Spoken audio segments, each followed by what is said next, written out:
This episode was pre-recorded as part of a live continuing education webinar. On-demand CEUs are still available for this presentation through AllCEUs. Register at allceus.com/counselor toolbox.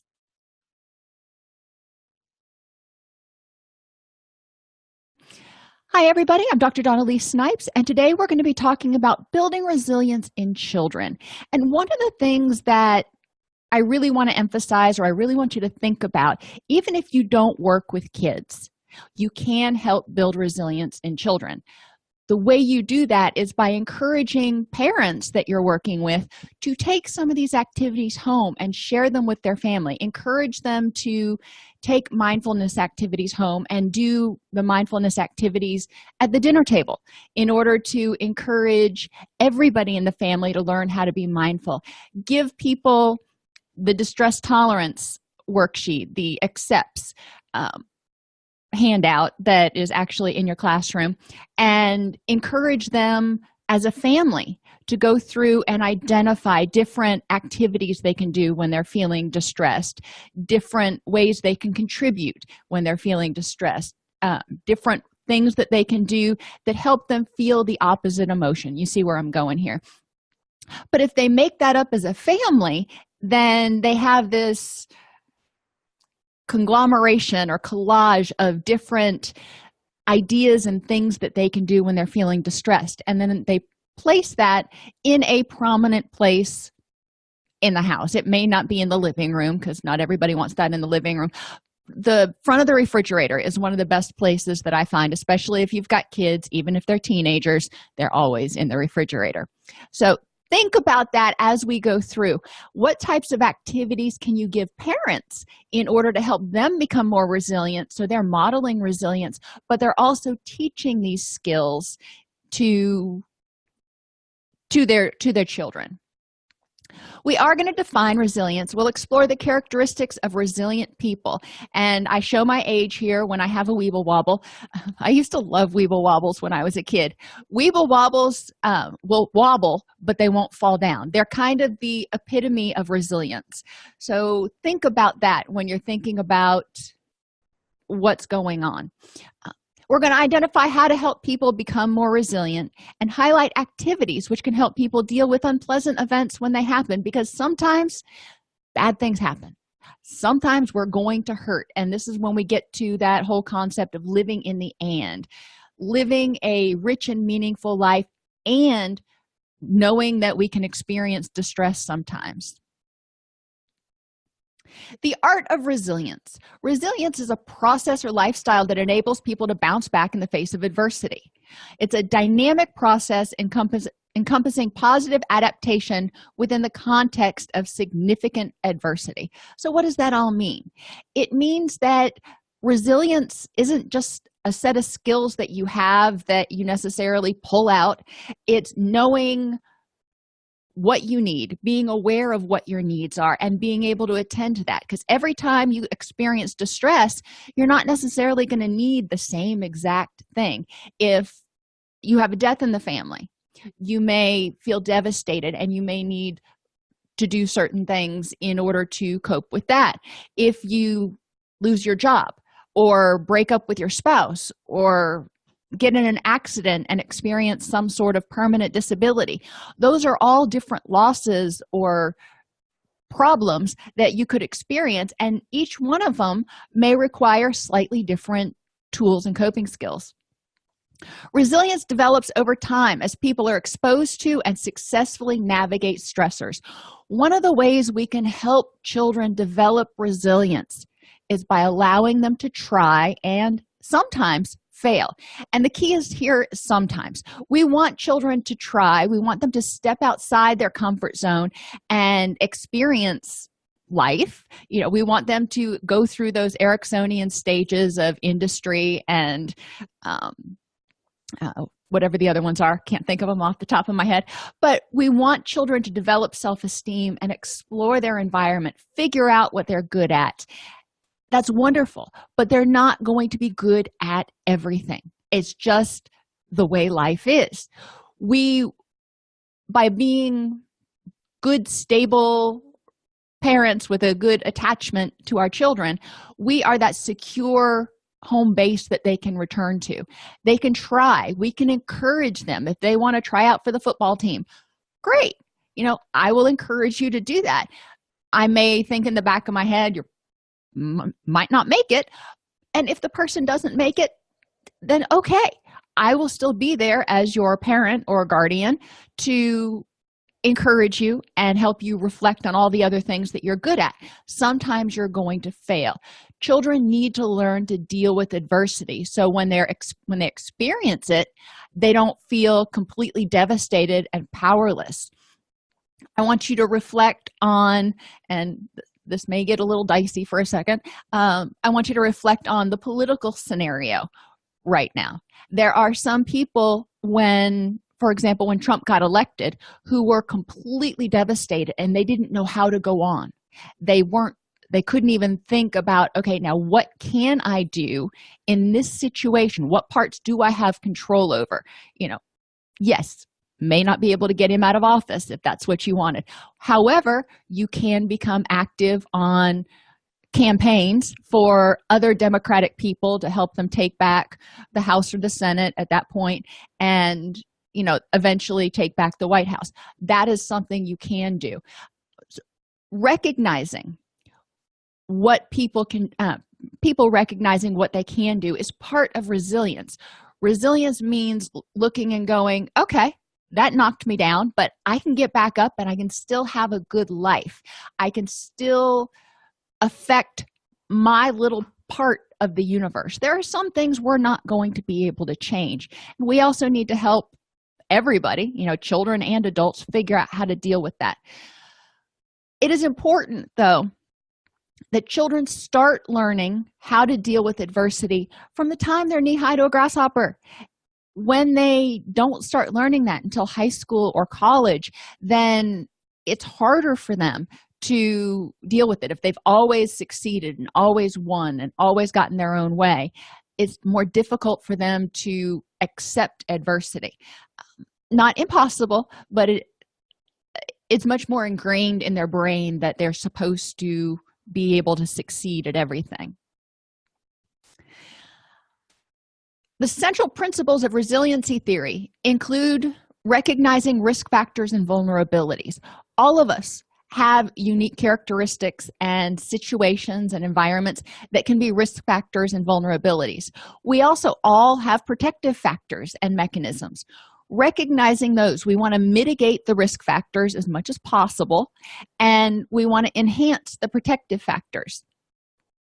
Risk factors and mechanisms are the events or conditions of adversity that cause distress in early life. This does not have to do with the individual themselves. They're whatever. This has to do with them being born into poverty, them being born prematurely or addicted to drugs. If their family is very mobile and there's a lack of family and community ties, if the family environment is dysfunctional, or there are people in the immediate family that have a lot of illnesses, then that could impair the child's ability to be resilient, partly or largely because in some of these situations, the parents may not either have the skills to be resilient, or they may be, in the case of poverty, they may be both working 2 jobs, so they're not as available to their child as they want to be. If the child is premature, that's something that couldn't be helped, but we can look to early intervention programs, which every state has. If you Google early steps or early intervention programs, that's one way to mitigate the risk factor. Both of my children were micropreemies, so we were involved in early intervention from the get-go because they know that micropreemies are at a higher risk for certain developmental delays and things. And it was just a wonderful program that we were involved in. With poverty, we want to make sure that the whole family has access to safe housing. The whole family, the nuclear family, not necessarily grandma and everybody out there, although that would be nice. We want to make sure that the nuclear family has access to food, medical care, safe housing. We want to help them develop some sort of community ties, which can be a little bit challenging, but social support is so important for families, especially for parents. A lot of times, first-time parents, doubly especially, we haven't been there. We haven't been through it, and we don't necessarily know what is this supposed to be happening right now? There's no manual for how to raise a child. There are a lot of books out there, some of them conflicting. Many parents don't have time to read 50 different volumes on how to be a parent. We want to help them connect to the community so they have support, so they have a sounding board, so they have a sense of belonging. If there's an addicted or dysfunctional environment, while it's not addressing the child specifically, we are preventing or addressing as soon as possible adverse childhood experiences. We want to make sure that that child is not exposed to domestic violence, to abuse, to neglect, or to caregivers who are emotionally or physically or unavailable or both because of addiction or mental health issues. We want to make sure that the parents are actually, or caregivers are actually able to be there emotionally and physically as much as the child needs. If there is illness, we can, provide some linkages to assist the caregivers in getting respite care for themselves, as well as getting access to the medical services and psychological services they may need to deal with a chronic or a terminal illness. Vulnerability factors are individual traits. So this is where we're talking about the kid here. Genetic predispositions or environmental and biological deficits which may cause a heightened response, sensitivity, or reaction to stressors. For example, cognitive impairment, regardless of the cause. If there was a birth trauma, if there was a head trauma after the child was born, if the child was just born with a cognitive impairment, including fetal alcohol spectrum disorders, that is a vulnerability because they may not have the skills, they may not have the cognitive abilities we would expect at a certain age to deal with different stressors. That's important to recognize. If you have a child with FASD, for example, who is maybe 12 years old but is developmentally in a processing capacity more like 6, then the challenges that we expect that child to be able to handle are very different. We wouldn't expect them to be able to handle the same thing as another 12-year-old. We do want to look into that and make sure that the parents and caregivers and teachers and everybody else in the child's life is aware of their cognitive abilities and able to help them grow and nurture them through the process, but they're not expecting too much. They're not expecting more than the child can provide at that point in time. Lack of social support. Children, regardless of the age, little children, it's less important. You don't have a 2-year-old calling their little friend on the telephone, I hope, and venting.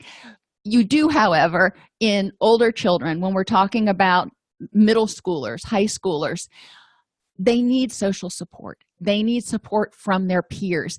And if they don't have it, we want to ask the question, why?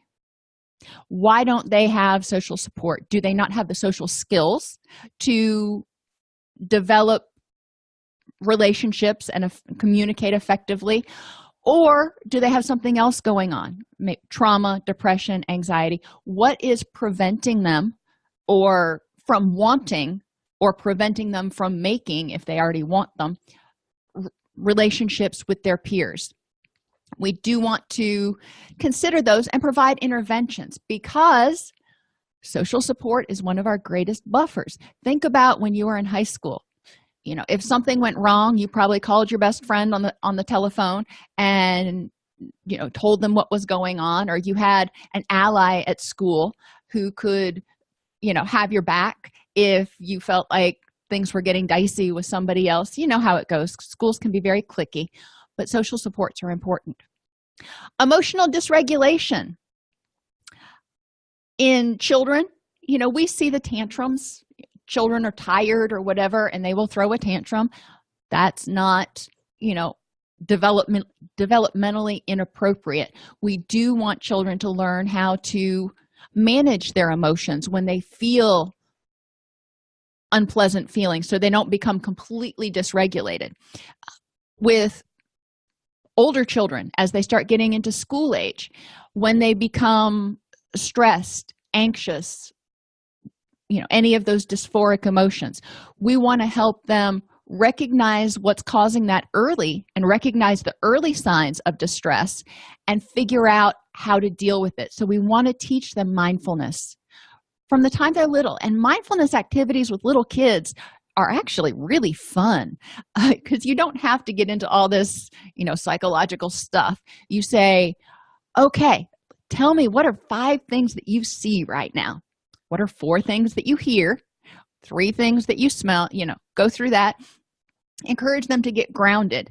And then just ask them, how are you feeling right now? And with little children, sometimes they don't have that emotional vocabulary. So one of those posters that has the little faces on it with all the emotions is really helpful. I've worked with a couple of kids who weren't as moved or didn't find the poster as helpful. They found colors more helpful. So they would say, I feel red, or I feel green.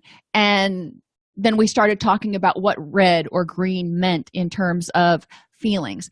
But helping kids identify what they're feeling, help them recognize mindfulness, their physical sensations. Are they sleepy? Are they hungry? Are they feeling, anxious? Is their heart racing? What's going on with them, so they can start articulating those sorts of things. When my son, when he was little, and he would start to get sick, and unfortunately he had a lot of ear infections and stuff, more than I would have wanted when he was little, but I could always tell with about 2 days ahead of time before he would spike a fever. He wouldn't start acting puny. He'd actually start becoming more disorganized and more chaotic. And my son's very rigid. So when he was chaotic, it indicated something was amiss. And I would point that out to him. When he was, I guess he was about 3, he had started to really develop his self-awareness, and being a micro preemie, he would get overstimulated really easily by lots of different colors and things going on. And when he got overstimulated, he would melt down, and like any kid does. And I remember distinctly this one time I was working at the computer, and he had been playing in the living room, and he comes over to me and he says, Mommy, I'm overstimulated. He didn't say his L's very well. Popped his pacifier in his mouth and toddled into his room and sat on his bed. And in his room, one of his walls was just blank white. And that was soothing for him to just look at a blank white wall. There were no pictures, no Star Wars, no nothing. Those were on the other walls. There was one wall that was blank white. But I don't think he was even 3. He was right around that age. I'm overstimulated. Okie dokie. And when he was ready, when he felt better, he came out. It wasn't a punishing thing. He was just telling me he was taking a break. And that was sort of the beginning of his self-awareness of what was going on. Ineffective coping skills. If parents don't have them, children aren't going to have them because we're not born with them. It's important to kind of assess this. We can help parents, we help parents learn distress tolerance and mindfulness and teach it to their kids.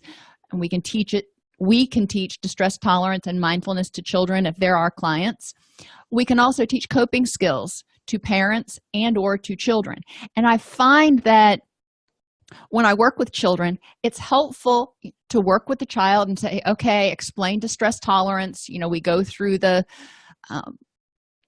stress tolerance worksheet and make a collage or whatever, and then I bring the parents in and we talk about what distress tolerance is, the activity that we did, and I encourage them to help Junior apply that throughout the upcoming week and to possibly model it themselves for Junior. So if they start using a distress tolerance activity, just kind of talk out loud and articulate that. Mood or addictive disorders in the person. If you're working with I've seen people who have started using marijuana or drinking alcohol as early as 9.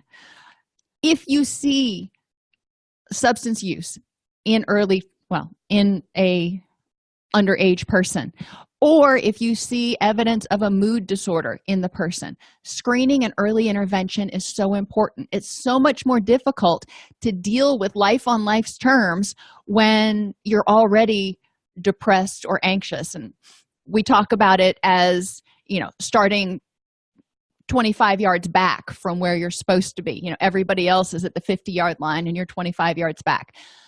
We want to help people sort of level the playing field, be starting from the same place, which means we need to help them address these things early on. Screening is super helpful. Letting parents know these are the signs to look for, because anxiety and depression and bipolar disorder look different in children, a little bit different in children than they do in adults. So these are the things to look for. And, if you think it's becoming an issue, if you think your child may be developing a mood disorder or something, to get them to see their pediatrician. Poor physical health is another thing that impacts people's resilience. It's hard to bounce back when you hardly have the energy to get out of bed. It is hard to continue to push through and deal with adversity when you're in pain. It's hard to do any of this when your body doesn't have the building blocks it needs to make the neurotransmitters to help you feel happy and focused and energized. We want to make sure that people have good physical health. That means educating them, the children, in health class, and the parents through the pediatrician and public service announcements or whatever, about the importance of physical health and where to get access resources. If you're in chronic pain, here is a chronic pain support group. If you need assistance getting food because you don't have adequate nutrition, or if you've got a picky eater, here's where you can go to start getting resources, etc. We want to make sure that the parents have the tools they need to support the child, and regardless of age. Obviously, a 5-year-old is not going to be really hearing a whole lot about, the food pyramid and all that kind of stuff. That's over their head, which is why it's important that parents have these skills. If you're dealing with a highly sensitive child with low distress tolerance, okay, that's exactly what we're talking about here, is somebody who doesn't have a whole lot of resilience. We want to help them if they emotionally dysregulate. We want to validate how overwhelming it may feel and encourage them to use some distress tolerance skills to get into their wise mind. They've got to bring it back down and get out of that adrenaline haze before they can focus on anything. We want to help them figure out how to return to baseline. We want to help them identify, okay, when you came to me, you were really upset. You were devastated. Tell me about what led up to this. And, there may be not a whole lot that they're identifying, but they may identify some things. We want to help them identify if they are highly sensitive. We want to help them identify anything that might be a vulnerability that we can help mitigate. Do they have chronic pain? Do they have Crohn's disease, whatever? Are they getting adequate nutrition? Is their belly full with good food, not just Doritos and soda pop?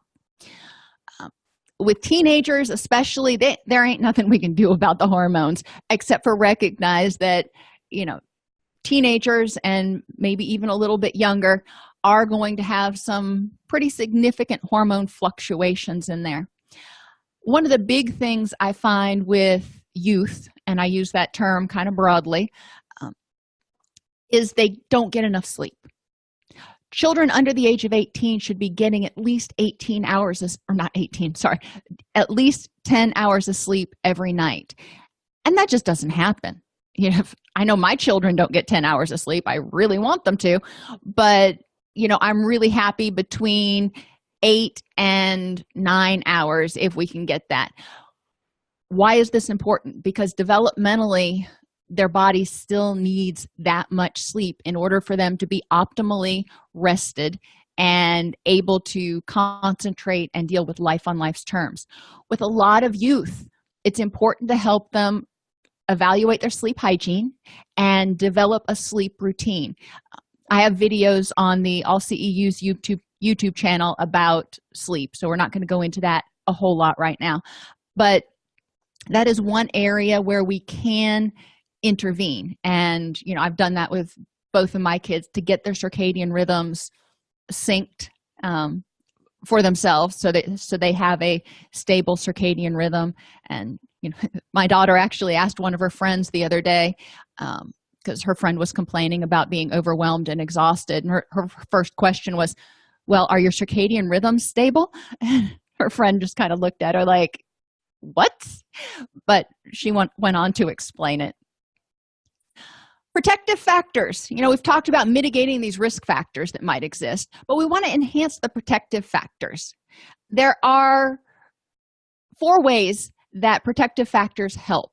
They reduce the impact of the risk. So if you are well rested, if you have good social support and good coping skills, and your arsenal is full, then when something unfortunate comes your way, it doesn't hit you quite as hard as if you were already stressed out, exhausted, in pain, and feeling isolated. We want to reduce negative chain reactions to risk factors. If somebody has a cognitive deficit or poor coping skills or whatever the case may be, that can impact their mood. It can impact their concentration. It can impact their success at school. It can impact their success at work. It can impact their earning potential, so they may be more prone to poverty. We want to reduce these risk factors or these chain reactions. We want to promote resiliency traits, and we're going to talk about those in a few minutes, and set up new opportunities for success. So protective factors will help children develop these and promote these resiliency traits in them. It will encourage them to use these skills, and that will have the chain reaction, if you will, of creating new opportunities for them. There are 2 types of protective factors. Assets are protective factors that reside within the individual, like self-esteem or self-efficacy, 2 things that are very important for everybody. And social competence and communication skills, your ability to interact with others, to receive that social support, and to effectively communicate your needs, wants, and desires, and set boundaries and all that kind of stuff. We ideally want parents who have all of these. However, we can help parents teach these to children. Self-efficacy, that sense that you can accomplish things, that sense that if you put your mind to something, you can succeed most of the time, is really important. So we want to talk about how do we help parents and teachers create scenarios where children feel like they have some agency in something and they can succeed. Social competence and communication skills, we can start teaching from the very beginning. And when children are in grade school, for example, helping them take other people's perspectives, helping them, I remember when my kids were little, the phrase was, I need you to use your words, instead of, punching somebody or just throwing a tantrum and I'm going, not really sure what's going on. I need you to use your words and tell me what's going on. And then resources. So those are assets. Resources refer to factors outside of individuals, such as social support, opportunities to learn and practice skills, and wellness programs that support biological health. We want to encourage wellness programs. We want to encourage families to be able to get their kids to the doctor for early intervention, screening, make sure everything's going well. We want to encourage adequate health education in the school system. We want to make sure that children have the opportunity to practice skills instead of telling them, well, you should have done this and sending them on their merry way. We want to be more Socratic in our approach and go, okay, what's another way that you might have handled that situation? Or how do you think that Tommy felt when you took his ball from him? How would you feel if Tommy took your ball from you? Okay, next time Tommy takes your ball, what might be a better way to handle it instead of punching him? Yeah. Talking that through with children. Really young children may not have the answers, but you can scaffold and you can help them get to the place where they're starting to come up with answers and go, oh, yeah, that would probably be a better idea to go tell a teacher instead of, slugging my friend. Be a good idea. We want to make every moment a learning opportunity. Encourage parents to practice mindfulness with their children at breakfast and before bed. When I was in school, we had homeroom and we had morning announcements. It wouldn't be that big of a deal for the morning announcements to go over a mindfulness checklist. Everybody think about how, what's your energy level? What's your mood like? What do you need to do to have a successful day today? That took all of 15 seconds. When people are upset, empathize with them. When a child's upset, empathize. It feels devastating right now. Comfort and help them de-escalate. In order to be resilient, they have to be able to catch their breath so they can bounce back up. So we want to provide that nurturing support and then process with them. In young children, we can provide advice. Like I said, they may not have the answers. We could provide advice and then role play it. Next time Tommy steals your ball, what could you do instead? So, let's pretend I'm Tommy and, here's your ball. I'm going to take it from you. Now, you feel angry about that. What are you going to do? Role play with the small child what to do so they start learning these skills. In older children, we can use that Socratic questioning to brainstorm possible ways they can react in the future that might have a better outcome. The 6 C's of resilience: coping, control, character, confidence, competence, and connection. Coping, and these are assets. These are resiliency assets that we want to enhance in people. Coping can effectively balance negative and positive emotions and manage strong impulses. Emotion regulation activities are great, and we want to help them prevent and mitigate vulnerabilities by engaging in daily mindfulness when they get up. If they get up and they know, like last night, my dogs were just being brats all night long. I did not sleep well. So I know that today is going to be a little more sluggish than yesterday. That's okay. I'm aware of it so I can plan accordingly. Encourage them to, use that mindfulness to be aware of what they need moment to moment. Screening and early intervention for developmental disabilities and learning disabilities is really important. And structure at home, making sure they're getting as close to adequate sleep and good nutrition as, humanly possible. There's only so much we can do to make kids go to sleep. Distress tolerance. Like I said, put a poster on their fridge and ideally in their bedroom. And if you're a teacher, post one of the distress tolerance posters above the blackboard in the classroom. That way children, when they start to feel distressed, they can look up at it and go, okay, A is for activities. What kind of activity can I do right now? P is for pushing thoughts away. How can I push this thought away right now? Whatever it is, if there is a visual cue somewhere in the room, it makes it easier for the youth to access it. Problem-solving skills, encouraging them to recognize and start being able to discern what the facts are versus what their feelings are, and what they can change versus what they can't. They can't change another person.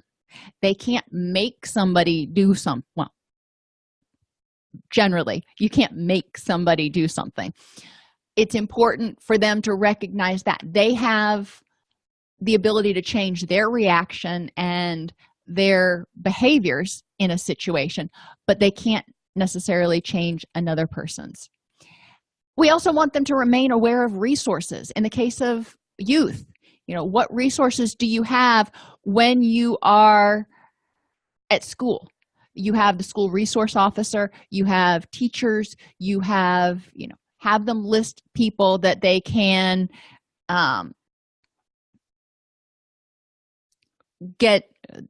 rely on. Character. Help kids figure out who they are. Who are you, and who and what is important to you? You've heard me talk about this same very thing in adult classes on acceptance and commitment therapy, helping people develop a rich and meaningful life. Tell me about yourself and what's important in your life. Kids don't have that filter like, I shouldn't say that. That might sound like I'm bragging. They're going to tell you what they think and who they are and what's important to them. And if they do stumble a little bit, you can help them brainstorm some different things. Kids generally like art projects, so if you make a collage of things that are important to them, and maybe they are on the Pee-wee baseball team or whatever, having an area, a wall, or a part of a wall that has their trophies and the programs from their drama presentations or whatever it is, that helps them remember what they are, what characteristics they have, what they're good at, and what makes them unique and special and amazing. Encouraging them to recognize the things that they can change in a situation. Again, recognizing that who they want to be and how do they want to react. Control and autonomy is the belief in their ability to act independently, to exert some sort of control over their situation. Remember, we talked about that in the very beginning. We want to make sure that children have experienced a little adversity in order to be able to handle larger adversities as life throws them at them. When something unpleasant happens, encourage people to engage, and even when it's not unpleasant, encouraging people to engage in purposeful action, making realistic plans to move toward that life that they want based on what's important to them. And what's important to one person is not necessarily important to another. Encourage them to take steps necessary to achieve their goals so they can see that they're making progress and they can feel like that little engine that could. And encourage them to notice forward-moving thoughts and behaviors in themselves and others. In themselves especially, so they can see that what they're doing is working. That gives them that sense of efficacy. But also noticing it in others to encourage those people around them, going, I see you've been trying really hard to keep your room clean this week. That's awesome. Thank you very much. Encourage confidence in their strengths and abilities. Have them list their strengths. What are your strengths? Are you good at math? Are you good at reading? Are you helpful? Are you kind to animals? Whatever it is. In what ways, and when something bad happens, ask people to reflect on what ways does your response to this make sense. If you have a little kid and their dog dies, it happens. If you've got dogs and kids, eventually the dog passes away. Unfortunately, the child's going to be upset. And asking them, in what way does this make sense? Why does it make sense that you're upset right now? I hear that you're upset.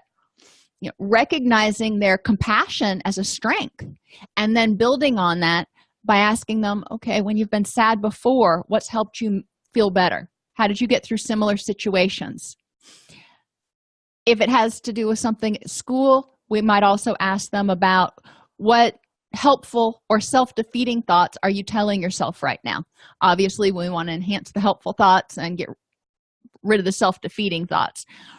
Encouraging them to recognize their reactions are normal, they're normal, and they have the strengths and abilities to draw on to deal with this. Competence is there people's feeling that they have the ability to mitigate emotions and successfully problem solve. They feel competent in dealing with life. They don't feel like they have to have somebody do it for them. In order to build this competence, we want to help them focus on what they did correctly and prior successes, so they can go, yeah, I've done things like this before. I got this. When kids move out from high school into college and they have their first dorm room, that can be kind of a scary thing. When they move from that dorm room to their first apartment, that can be kind of a scary thing. We want to help them recognize, what skills and tools do they have when they move from high school to college. Help them reflect on how many times they've stayed alone for the entire weekend by themselves and been able to fend for themselves just fine, etc., if they're worried about that. And encourage them to practice saying no and asking for help, which kind of involves social competence too. Competence means the ability, you have confidence that you are able to identify situations you shouldn't get into and say no, and you have awareness of areas where you may need help. You don't have to be competent at everything all the time. Nobody is. Competence means knowing where your weaknesses are and being willing to ask for help. Building competence. Help people get out of their own way and allow themselves to take chances. In order to feel competent, you have to take a chance and succeed at something. Notice, praise, and critique when children are, taking chances and trying, even if they don't succeed. Praise the fact that, that is awesome that you tried. I'm sorry it didn't turn out the way you wanted. Let's talk about what you might do differently next time when you try out for the baseball team to see, what I may be able to do or what we can do to help you get on the team next time. Strive for authentic success. We don't want to have it be you made the team because I gave a donation to the school. We want to help them know that the success was due to their hard work. Encourage them to act in their wise mind. Encourage them to stop lecturing and second-guessing themselves, and we need to stop lecturing and second-guessing them. Instead of saying, you really shouldn't try out for that, you're not ready yet, and if you do it, you're probably going to fail, then you're going to be devastated, and why put yourself through that? No. If the child feels like they are wanting to take this chance, if they feel like they are ready, even if you don't necessarily feel like they are ready, we want to be there to support them. And then if they fail, be there to help them navigate that and figure out what to do differently the next time. Encourage them to rely on assistance and feedback from others to help meet new challenges. In order to build competence in something, you have to learn. In order to learn, you have to learn from someone or something, whether it's a YouTube video or a person or a book. Encourage them to be willing to reach out and get that information and look for mentors in order to develop a sense of competence in something that they are working toward. Resources of those with resilience. We talked about these some earlier. Think about Maslow's hierarchy. They need to have a safe environment, financial stability in order to get adequate food, housing, and medical care, and connection and social support. The first connection they need is a connection to themselves and their goals so they can live authentically, which comes back to mindfulness. They need to be aware of who they are, who they want to be, what they need at this very moment, and as in each individual moment in order to live authentically. And they need connection to others who are similar, as well as others who are different, but they need to feel like they've got a connection in the universe. Psychological flexibility for kids. I broke this one down a little bit simpler than what we do for adult psychological flexibility exercises. Here is the here and now, the circle. I feel devastated because I didn't make the cheerleading squad. Okay. Now, the child has already created that collage that we talked about of things that are important in their life and strengths that they have and all that stuff. That's over here, where they can see it. Children tend to be very visual, and it tends to have more of an impact if children can see it, not just hear you talk about it, because they're going to tune you out. Have it out there pictorially, however they want to have it. What do I want to do? Because of this situation, what's my reaction? What do I want to do? Do I want to complain to the principal? Do I want to never go to school again? What is it that I want to do? Why do I want to do that? I'm embarrassed, or I feel like everybody hates me, whatever it is. Okay, let's just get it out. We're not criticizing, we're just getting it out. Does what I want to do, if I decided I just never want to go to school again, does that use my energy for things that are important to me? Does that help me work towards the things that are important to me, like getting into college? Well, no, because if I don't go to school, then I'm going to fail. If I fail, then I can't get into college. So that's probably not going to be the best solution. What parts of this situation are within my control? Well, you didn't make the team this year. That's out of your control. However, you can try out again next year. How can you figure out what you need to do differently in order to make the team next year? Are there other better uses for my energy that will help me be happier? Right now, I'm devastated. I don't want to go anywhere. I just want to cry and be angry. Are there other better uses for my energy? Maybe I could take the dog on a walk or do an art project, or whatever. What else could I do? And I have some other examples over here, but we're running short on time, so I'm going to move on. Activities to develop resilience. Enhance relationships with social support. Encourage kids to develop relationships with other youth, as well as with other adults in the community, whether it's the neighbor, the pastor, the teacher, the postman, I don't care. So they have other resources. Encourage them to see crises or stressful events as challenges or opportunities. Now, when they're in the midst of being devastated, is not the time to go, well, we're just going to look at this as a challenge. There's a time and a place to change the perspective from a devastating obstacle to a challenge. But it's important to start helping them view problems like that. Practice radical acceptance. Encourage them to practice it is what it is. And that's what we say at our house. All right, this is unpleasant right now. It is what it is. And recognizing that there's good with bad. You have a best friend. Sometimes you're going to get into an argument. It is what it is. And you can still love your best friend and get into an argument. They're not mutually exclusive. Develop realistic goals and move toward them to develop that sense of confidence and competence. Take decisive action in adverse situations. Look for opportunities of self-discovery after a struggle. When people come through a struggle, whether it's a breakup or failing a test or whatever it is, encourage them to reflect on how much strength it took to come through that, what they learned from it, how that's enduring that situation changed them, hopefully for the better. Develop self-confidence. Encourage people to keep a long-term perspective, considering the event in the big scheme. And this is really hard for children, especially younger children, but even teenagers have difficulty with this long-term perspective. The whole, well, you broke up, but there's plenty of fish in the sea, or high school relationships rarely last, or whatever anecdote somebody wants to throw at them. That's not what they're hearing, and that's not what they're seeing at that point.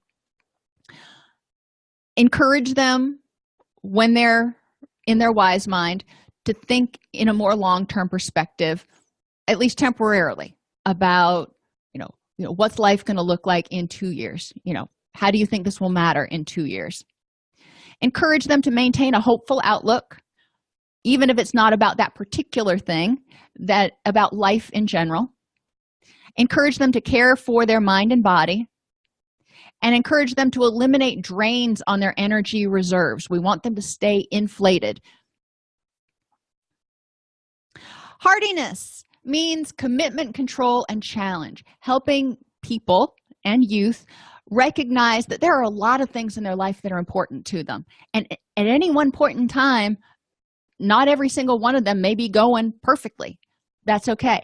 They can still be committed to all those other things that are going great in their life and work on the parts that aren't. You can have a commitment wall where they have a list or that collage of the things that are important to them. Control means understanding what is and is not within your control. Your thoughts, reactions, behaviors, and environment are the things that you can generally control to some extent, helping them see what control they have over the adversity. So we're committed to all the wonderful things, but I'm also recognizing how much control I have to change the things that aren't going so well right now. And I'm going to view it as a challenge. I'm going to view these obstacles as, something that I can learn from and grow. Encourage people to bolster their reserves, positive health behaviors, that 9 to 10 hours of sleep for children under 18. Even if they can just get 9 hours on the weekend and it's 7 hours the rest of the week, that's better than most are getting right now. Preferably at least 8 every night. Encourage them to eat healthfully, to recreate. And that means more than just sitting on the couch and watching Netflix marathons whenever they're not in school. Encourage them to do things that make them happy, that they enjoy doing. Encourage them to take some relaxation time. It's not always about school. I see so many kids that are in school all day long, then they have sports teams afterwards, and then they come home and they've got homework until 9, 10, 11 o'clock at night, and then they have to be up at 6 in the morning. We don't want them to give up their sports activities in order to get their 9 hours of sleep, but they've got 5 hours of homework. We want to encourage them to be able to find some time to relax, even if it's 30 minutes every day. And purposeful action. Encourage youth to choose things that are going to use their energy wisely. They only have a certain amount of energy. It's like a tank of gas. Now, are they going to drive all over town with that tank of gas, or are they going to go from home to their destination? Probably home to their destination. Same thing with their energy. What is it they want out of life, and how can they use their energy in a way that gets them moving in that direction? When unexpected crises happen, have a crisis plan. Don't wait until there's a crisis. Have a plan ahead of time. What can the youth do to help regulate their emotions? Help them reflect on, does staying miserable serve a purpose? This is obviously for older youth. Does staying depressed and moping around the house for weeks on end serve a purpose? Help them redirect anger and fear impulses metaphorically. If they get really angry and they want to rip somebody a new one, have them get out cardboard. We get shipping. You've always got boxes around the house. Have them tear it up. Just tear the heck out of that thing. If they want to run away, encourage them to go on a run, not to actually run away. If they want to get something off their chest, bench press works or push-ups, both of those things can help. It encourages them to, visualize what they want to do and use that energy in a productive way. Practice radical acceptance and distress tolerance. Identify and address the problem and create a happiness plan. This is the problem. In order for me to be happy, what needs to change? Encourage them to look at time management. In order to make that change happen, what must be done, and what are my time constraints? Get social support. Who can I call? And have those phone numbers handy on your phone or wherever. Who can I call when I need assistance? And make boundaries acceptable. Encourage youth to be comfortable saying, you know what, I just need some space right now. Help them develop learned resourcefulness, kind of like MacGyver. When efforts to change something is successful, then expectations are often generalized to other situations. So if you survive, switching schools every 2 years, if you're in a military family, that's really stressful. But if somebody is good at doing that and they know they've navigated that before, then when something else kind of unrelated comes their way, they feel like they are competent at handling unpleasant events and they can deal with it. We want to help them assess a situation by asking what needs to be done, what are my options, can I do this? We can't, not everybody can do everything. What resources or assistance might I need? And when have I succeeded at something similar? And then encourage them to take action.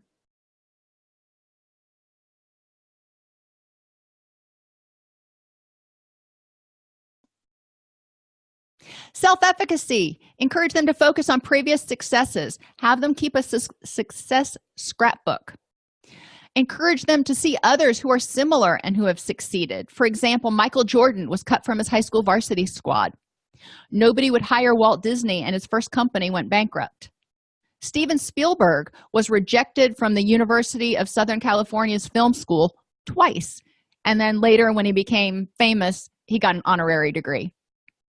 Oprah was fired as a TV anchor. So there's lots of examples of really successful people who have had life hand them lemons occasionally, and how did they deal with it? Elicit positive self-talk and supportive statements from others, and help them learn how to manage their physiological arousal so they're not in their emotional mind and they're not feeling completely anxious. Steps to happiness when life sucks. Support other people. Sometimes helping other people out helps you feel better. Take stress breaks. Remember your comebacks. Identify your strengths and your resources.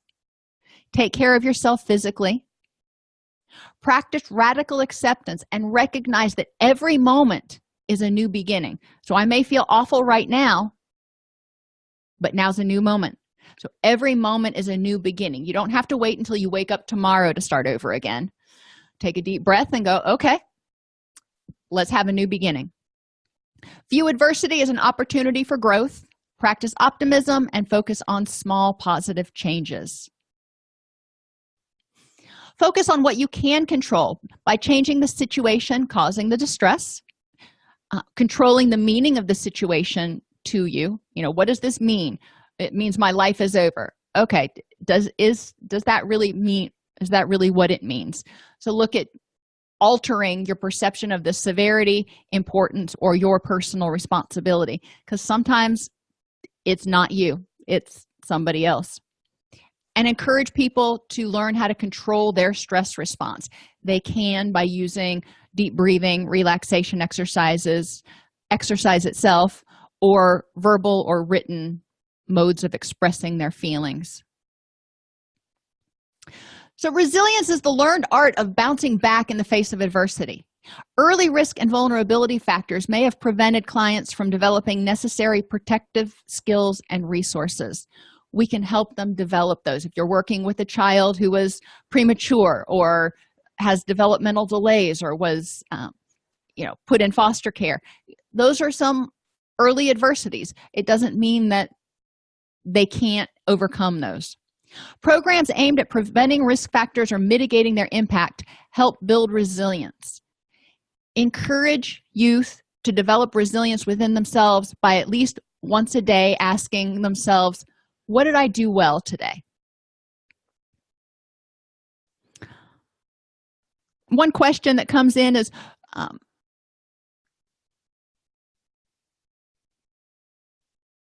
the social cues resource, tell me a little bit more about that. I'm sorry, I'm drawing a blank on what you are reading. Body language. Let me find that resource and I will put it in your classroom for you.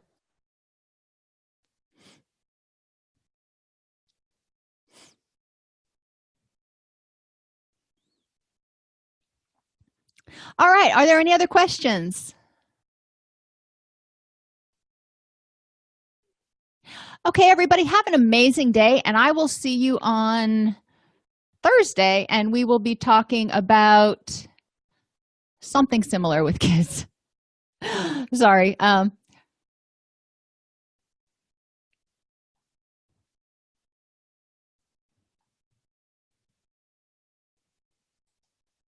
This episode of Counselor Toolbox has been sponsored in part by Foundations Events. As the behavioral health industry evolves, the need for collaboration is greater than ever. Join Foundations Events at the Innovations in Behavioral Healthcare Conference, June 20th and 21st in Nashville. Focused on listening to both the patient and provider, this conference offers 2 days of sessions that follow the journey from meeting the patient where they are to helping them find recovery. Special pricing for licensed clinicians is available with the opportunity to earn over 20 CEUs. Visit foundationsevents.com/counselor toolbox for more information and to register today. If this podcast helps you help your clients or yourself, please support us by purchasing your CEUs at allceus.com or getting your agency to sponsor an episode. A direct link to the on-demand CEUs for this podcast is at allceus.com/podcast CEUs. That's allceus.com/podcast CEUs. To sponsor an episode of Counselor Toolbox and reach over 50,000 clinicians per week, go to allceus.com/sponsor. Thank you.